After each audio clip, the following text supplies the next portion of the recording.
Hello बच्चों, स्वागत है आपका अपने YouTube चैनल में जिसका नाम है स्टडी विद अमन चैनल। बच्चों, उम्मीद करता हूँ आप सब बहुत अच्छे होंगे और अपने बोर्ड एग्जाम की प्रिपरेशन बहुत ही ईमानदारी से और लगन से कर रहे हैं। तो बच्चों, मैं अमन आज आपके लिए लेकर आया हूँ क्लास 10 साइंस का एक और बहुत ही ज़्यादा इंपॉर्टेंट टॉपिक, डीकम्पोजिशन रिएक्शन। जो बच्चे मेरी वीडियो को पहली बार देख रहे हैं, मैं उनको बता दूँ कि हम टाइप्स ऑफ केमिकल रिएक्शन के बारे में पढ़ रहे हैं। हमने ये देखा था कि केमिकल रिएक्शन टोटल 4 टाइप की होती है, जिसमें हम कॉम्बिनेशन रिएक्शन को पहले ही कवर कर चुके हैं। आज की इस वीडियो में हम डीकम्पोजिशन रिएक्शन को कवर करेंगे और उससे रिलेटेड जितने भी क्वेश्चंस बोर्ड एग्जाम में पूछे जाते हैं उन सबको भी कवर करेंगे। तो चलिए वीडियो को स्टार्ट करते हैं। बच्चों, डीकम्पोजिशन रिएक्शन कॉम्बिनेशन रिएक्शन की जस्ट अपोजिट होती है। जहां कॉम्बिनेशन रिएक्शन में 2 या 2 से ज्यादा कंपाउंड्स मिलकर एक सिंगल प्रोडक्ट बनाते थे, वही डीकम्पोजिशन रिएक्शन में क्या होगा, एक ऐसी रिएक्शन जिसमें सिंगल कंपाउंड टूटकर 2 या 2 से ज्यादा प्रोडक्ट देगा, उस रिएक्शन को हम क्या बोलेंगे, डीकम्पोजिशन रिएक्शन, मतलब वियोजन अभिक्रिया। जैसे एक कंपाउंड ए बी है, वो किसमें ब्रेक होगा, ए और बी में। तो यहाँ क्या होगा, एक सिंगल रिएक्टेंट 2 प्रोडक्ट्स में टूटा, तो ये क्या है, एक डीकम्पोजिशन रिएक्शन है। लेकिन बच्चों, कोई भी कंपाउंड ऐसे ही डीकम्पोज नहीं होता है। ये जो कंपाउंड्स होते हैं ये एटम से मिलकर बने होते हैं और इन एटम्स के बीच में एक बॉन्ड पाया जाता है। जब तक एटम्स के बीच का ये बॉन्ड नहीं टूटेगा तब तक कोई भी कंपाउंड डीकम्पोज नहीं हो सकता। तो हमें क्या करना होगा, अगर किसी कंपाउंड को डीकम्पोज करना है तो एटम्स के बीच में जो ये बॉन्ड प्रेजेंट होता है इसको हमें क्या करना पड़ेगा, तोड़ना पड़ेगा। और इसको तोड़ने के लिए हमें बाहर से कुछ एनर्जी की रिक्वायरमेंट होगी। इस एनर्जी के बिना रिएक्शन स्टार्ट नहीं हो पाएगी। एनर्जी के इस अमाउंट को हम बोलते हैं एक्टिवेशन एनर्जी। मतलब किसी भी रिएक्शन को कंप्लीट कराने के लिए एनर्जी की एक फिक्स अमाउंट की नीड होती है।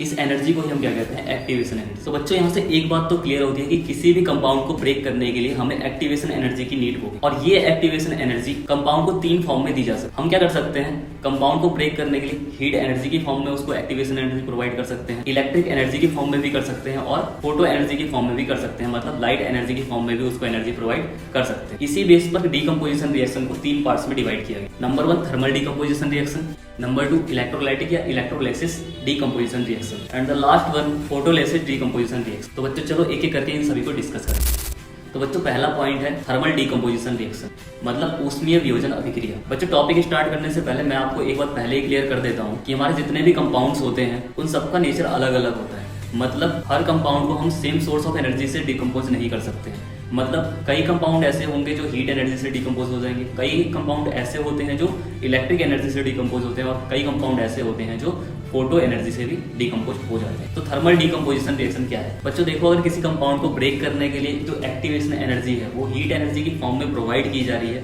तो उस रिएक्शन को हम क्या बोलेंगे, थर्मल डीकम्पोजिशन रिएक्शन, मतलब ऊष्मीय वियोजन अभिक्रिया। जैसे देखो, जब लाइम स्टोन को, मतलब चूना पत्थर को हीट एनर्जी प्रोवाइड की जाती है तो वो क्विकलाइम और कार्बन डाइऑक्साइड में डीकम्पोज हो जाता है। ये जो क्विकलाइम है इसका यूज सीमेंट बनाने में किया जाता है और ये जो रिएक्शन है इसमें हीट एनर्जी की फॉर्म में एक्टिवेशन एनर्जी प्रोवाइड की गई है।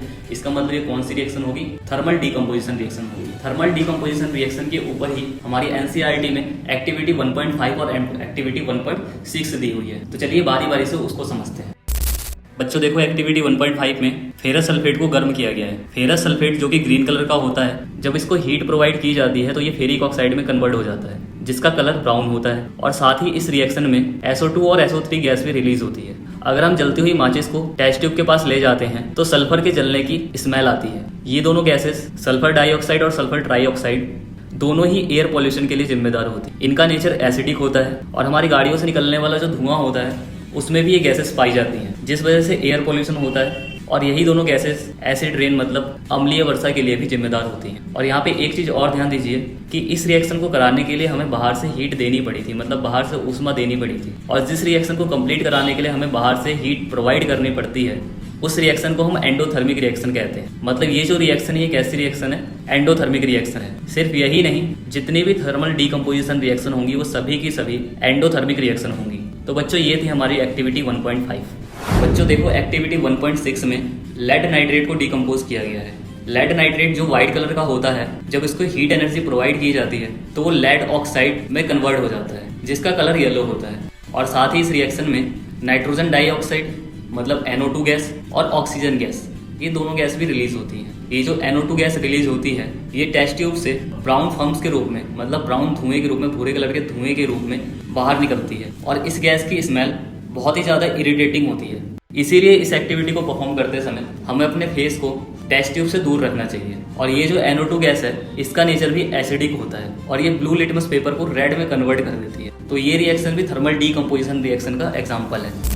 तो बच्चों हमने एक्टिविटी 1.6 को भी समझ लिया और यहाँ पर थर्मल डीकंपोजिशन रिएक्शन कंप्लीट हो जाती है। अब हमारी नेक्स्ट हेडिंग है इलेक्ट्रोलाइटिक डीकंपोजिशन रिएक्शन, मतलब विद्युत वियोजन अभिक्रिया। तो आखिर विद्युत वियोजन अभिक्रिया होती क्या है? बच्चों देखो, जब किसी कंपाउंड को ब्रेक करने के लिए या डीकंपोज करने के लिए एक्टिवेशन एनर्जी इलेक्ट्रिक एनर्जी के फॉर्म में प्रोवाइड की जाती है और उससे वो कंपाउंड ब्रेक होता है, मतलब डीकंपोज होता है, तो इस टाइप की रिएक्शन को हम क्या बोलते हैं? Electrolytic decomposition reaction. जैसे अगर हमें वाटर को डीकंपोज करना है तो हम उसको एक्टिवेशन एनर्जी हीट एनर्जी के फॉर्म में नहीं देंगे, क्योंकि जैसे ही हम उसको हीट करेंगे तो वो किसमें चेंज हो जाएगा? वेपर में चेंज हो जाएगा। और वेपर जो होता है, भाप जो होती है, उसका केमिकल फॉर्मूला क्या होता है? H2O। तो यहाँ पर वाटर डीकंपोज नहीं हुआ है, उसने बस अपनी स्टेट चेंज करी है। वो पहले लिक्विड स्टेट में था, बाद में किसमें चला गया? गैस स्टेट में चला गया। तो वाटर को डीकंपोज करने के लिए हम क्या करेंगे? उसको इलेक्ट्रिक एनर्जी के फॉर्म में उसको एक्टिवेशन एनर्जी प्रोवाइड करेंगे। इसी चीज को समझाने के लिए एनसीईआरटी में एक्टिविटी 1.7 दी हुई है। तो चलिए एक्टिविटी 1.7 की हेल्प से वाटर का डीकंपोजिशन समझते हैं। बच्चों देखो, एक्टिविटी 1.7 में वाटर को डीकंपोज किया गया है, जिसमें एक प्लास्टिक के मग में 2 टेस्ट ट्यूब लिए गए हैं।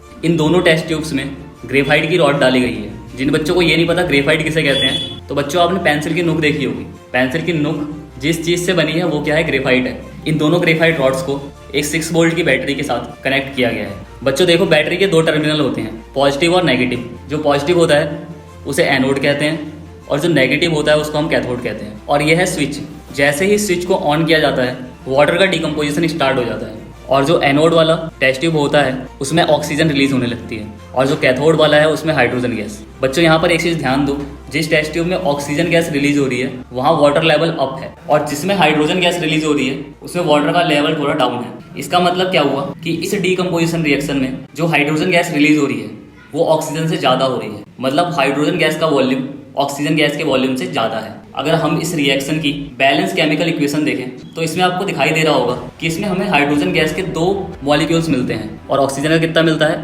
1। इसका मतलब क्या हुआ? जितने वॉल्यूम में ऑक्सीजन गैस रिलीज होगी उसके डबल वॉल्यूम में हमें हाइड्रोजन गैस मिलेगी। तो इस रिएक्शन में अगर हम हाइड्रोजन गैस और ऑक्सीजन गैस के वॉल्यूम का रेशियो देखें तो वो हमें कितना मिलेगा? 2:1 मिलेगा। इसका मतलब जितने मात्रा में ऑक्सीजन मिलेगी उसके डबल मात्रा में हमें क्या मिलेगी? हाइड्रोजन गैस मिलेगी। अच्छा, इसका पता कैसे चलेगा कि कैथोड पर हाइड्रोजन गैस निकली और एनोड पर ऑक्सीजन गैस निकली? तो बच्चों इसका पता लगाने के लिए हम दोनों के पास चलती हुई मोमबत्ती लेकर जाएंगे। अगर हाइड्रोजन गैस रिलीज हो रही है तो वो पॉप पॉप के साउंड के साथ जलेगी और मोमबत्ती बुझ जाएगी, और वहीं अगर ऑक्सीजन गैस रिलीज हो रही है तो कैंडल की ब्राइटनेस थोड़ी सी बढ़ जाएगी। तो इस टाइप से हम पता लगा लेंगे कि कैथोड पर और एनोड पर कौन सी गैस रिलीज हो रही है। बच्चों देखो, इस एक्टिविटी के 2 मेन पॉइंट और हैं। नंबर 1, हाइड्रोजन गैस खुद तो जल सकती है लेकिन किसी चीज को जलाने में सपोर्ट नहीं करती है, और जो ऑक्सीजन गैस होती है वो खुद नहीं जलती है लेकिन दूसरी चीज को जलाने में सपोर्ट करती है। इसी वजह से आपने देखा होगा जब सिलेंडर में आग लग जाती है तो लोग बोलते हैं कि उसको गीले कट्टे या चादर से पूरे तरीके से कवर कर दो। उसको कवर करने से क्या होता है? जो फायर है, जो आग है,